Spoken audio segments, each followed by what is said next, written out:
Hello, my name is Malcolm Peake and I'm the Managing Director of Peake Corporate Solutions. We're an HR advisory, management advisory and employee value proposition development practice based in Sydney.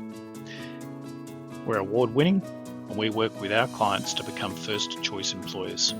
We're about people solutions that deliver business growth.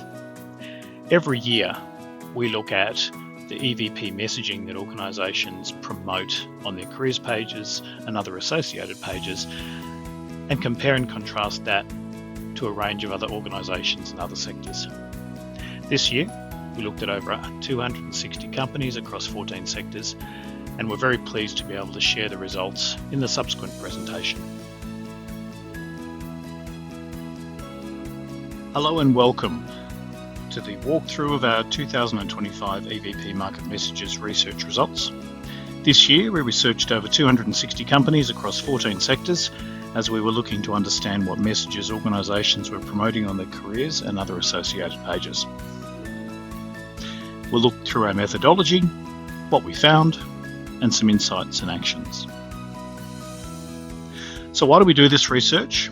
We conduct it to determine the uniqueness of EVP messaging, not just within different sectors, but also across sectors. We're looking to help our clients understand where they need to keep pace and also where they have some opportunities to differentiate in their EVP messaging.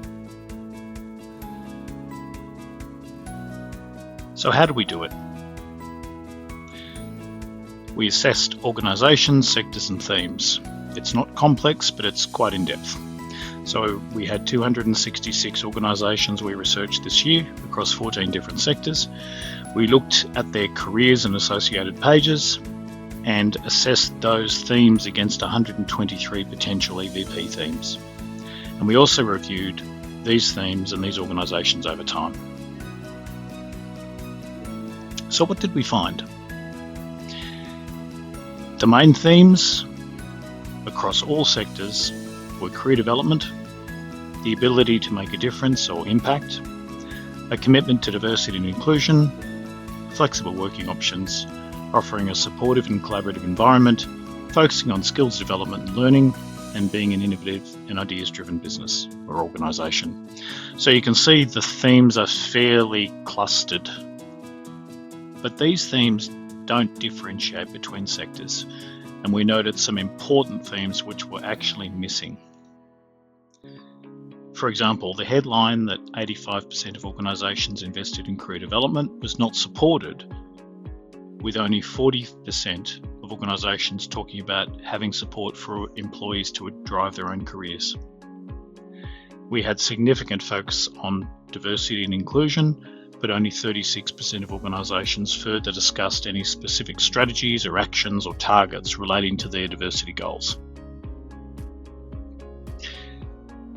We talked about flexibility, but only 8% of organisations discussed what flexible working meant in terms of location. So these headline themes that we discussed in the previous slide were often not backed by core pillar themes which showcase what organisations are actually doing. Of additional note, 68% of organisations that we looked at had not made any change to their careers page in the last 12 months. So what does this tell us? Firstly, organisations are not effectively differentiating themselves. And secondly, there's an absence of focus on organisational and individual performance and productivity. So we're not seeing these themes talk about a values exchange where we're going to give employees some benefits and we expect certain effort back, because what a lot of these themes focus purely on is around employee-centric motivators of growth, impact, flexibility and support, rather than them being a balance between employee and employer-centric motivators. Did we find any differences between what the sectors promoted? Yes, but unfortunately within each sector there was a high degree of homogeneity again. For example, 100% of professional services firms, aged care providers and resource and mining companies, and 95% of higher education institutions focused on offering career development. We had 100% of law firms believe that they lead the market in their area of expertise. We had 100% of broadband and mobile companies talk about it being a great place to join and a great time to join. We had 100% of engineering firms discuss their meaningful work. We had 100% of financial institutions reflect the value of their pay and benefits. And between 92 and 100% of FMCG, distribution and logistics, and media organisations highlight market-leading brands. Were there any notable themes that we felt should have featured more strongly? Yes. We thought that organisations in the era of AI should be looking to build skills of the future, and only 14% of organisations did that. Despite a big focus on being purpose-led and the impact employees can make, only 36% of organisations talked about employees being part of something bigger. And in an era of psychological safety, only 11% of organisations reflected on the organisation being a workplace which is safe from a psychological standpoint. So we felt these were missed opportunities. As we mentioned, 68% of companies had not updated their EVP or their careers page in the last 12 months. So we're seeing that continued focus on employee-centric aspects rather than themes that have a closer link to driving organisational performance. 7% or only 7% of organisations talked about a framework to set performance goals and expectations. Only 26% talked about reflecting on being future focused. 51% said the work was complex, important and challenging, and 60% reflected on their high performance culture. So we saw here tremendous opportunities for organisations to differentiate themselves. What about over the last 3 years? Were there any notable trends? In a nutshell, yes. And one of the key points was that the same themes keep recurring: impact, career development, flexibility, diversity and inclusion, supportive and collaborative environment, and entrepreneurial spirit. And in fact, between 2025 and 2024, the only thing that really changed in the key themes were their order. So what we are seeing is that the standard, easy digestible employee-centric themes keep reappearing year after year. So what are some of the insights that we've taken away? What are some of the actions organisations can take? Our first big insight is that there's a saturation of purpose-led messaging, but it's not backed up.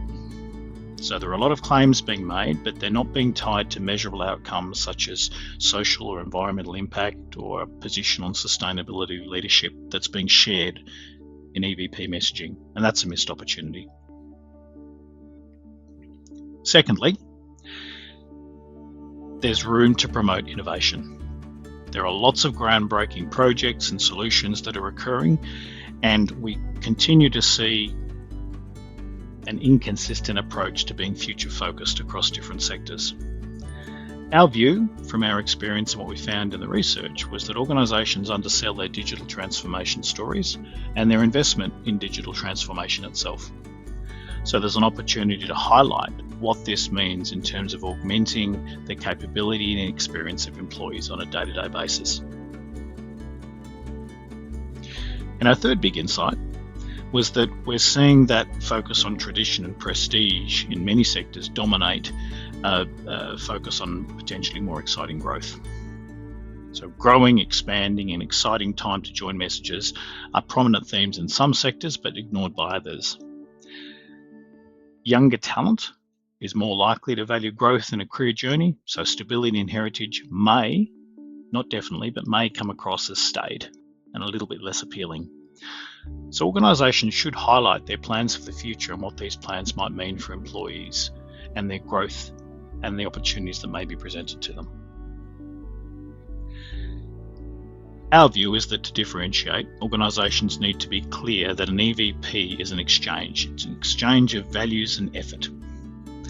We need to move from an employee-centric approach in EVP themes and messaging to an employee-employer-centric balanced approach.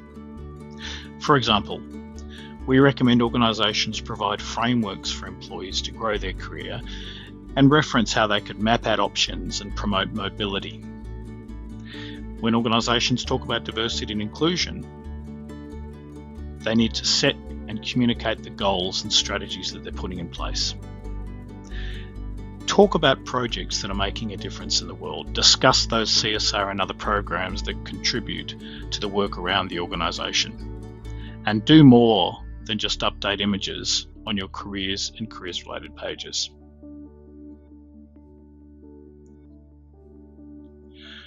And don't forget, AI is impacting everything that we do, and organisations need to define and communicate how they will build the skills of the future and differentiate themselves from the 86% of organisations that are just not talking about it. Thank you, and I hope you enjoyed that presentation. If you'd like some more information, as we noted, you can contact us, or alternatively, you can download an infographic or the copy of the presentation from our website. Here are our contact details, and we look forward to having a conversation about how we can make your organisation a first choice employer.